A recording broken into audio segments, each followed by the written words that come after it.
صحیح بخاری شریف کا موضوع صحیح احادیث کو اس کتاب میں درج کرنا ہے۔ امام بخاری رحمہ اللہ تعالی نے صحیح البخاری شریف میں صرف صحیح احادیث لکھی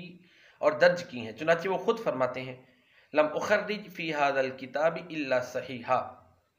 میں نے اپنی کتاب میں صرف صحیح حدیث جو ہے ان کی تخریج کی ہے، صحیح احادیث کی تخریج کی ہے، صحیح احادیث لکھی ہیں۔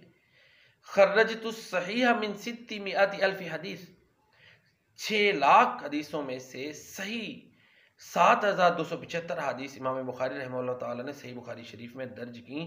ایک ایک حدیث کی سینکڑوں سندیں تھیں، ان میں جو اصح ترین سند ہوتی تھی اس کے ساتھ امام بخاری رحمہ اللہ تعالیٰ اپنی صحیح بخاری شریف میں اس حدیث کو درج کرتے تھے۔ تو لہٰذا اس سے پتہ چلتا ہے کہ علم کا کس قدر تبحر تھا جو اللہ نے امام بخاری رحمہ اللہ تعالیٰ کو عطا کیا تھا کہ ایک ایک حدیث کی سینکڑوں